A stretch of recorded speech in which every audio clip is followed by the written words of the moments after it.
Hi there. So the topic of my presentation today is going to be over the general cohorts, Gen X, Gen Y, baby boomers, Gen Z, their impact on marketing and ways marketers could position themselves to get the most revenue to maximize their annual sales and really get their product out there.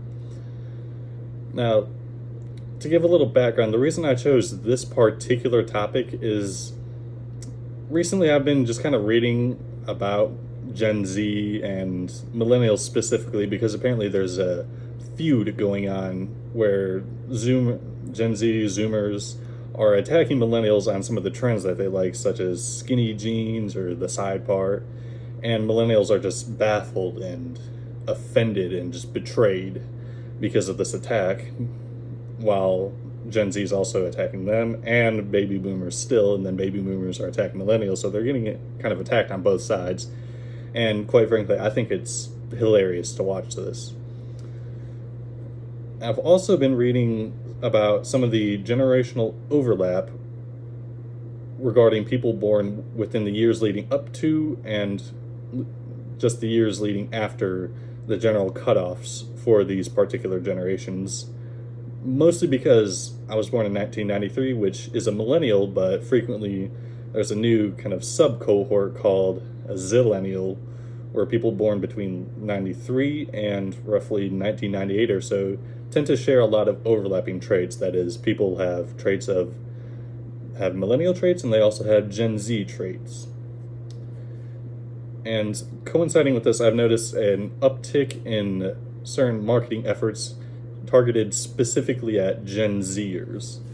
I, of course, have been used to marketers targeting millennials because they've been doing so for well over 10 years now, especially in the confines of tech. So smartphones or certain types of laptops, softwares, various things like Uber or Uber Eats, all geared towards millennials. But I'm noticing an uptick in the targeting of Gen Zers. And it's not surprising that there's been so much marketing focused on millennials, considering that we're a generational cohort of about 72 million. And it would be no surprise that they would also be moving on to Gen Z, since they're a generational cohort of roughly, I've seen figures between 62 and 67 million people. So while I've noticed this and while I've learned about the sub-cohorts, such as zillennials, and there's also exennials, which is people born between 1977 and 1983, so they share traits of Gen X and millennials. What I've noticed within these is with the sheer sizes, especially of millennials, and with Gen Zers, there's a large market that might be ignored by either side focusing too much on these particular generational cohorts. For instance, with the increase of Gen Z targeted marketing, I think they could be missing a particular segment of the zillennial cohort, the millennials who have certain traits of Gen Z, because with those traits, they would be probably more interested in some of the same products that Gen Zers would be interested in, even though that they're millennials. And it would be the same vice versa. There's a lot of Gen Zers that would share millennial traits, so they would be more interested in millennial type products. And the same could go back to the Gen X and the millennial crossover. Some of the products would definitely be able to overlap there, so there'd be a lot of common interest. Now, of course, with this specific type of targeting, there would have to be some caveats.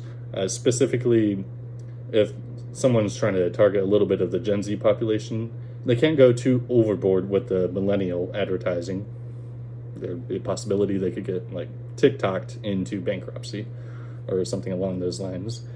So they got to be careful and look at the demographics a little bit closer, because with the sheer number of people within millennials and Gen Z and even Gen X and to a lesser extent baby boomers, there's a huge market share that could be getting overlooked entirely by focusing too specifically on the hard definitions of the generational cohorts.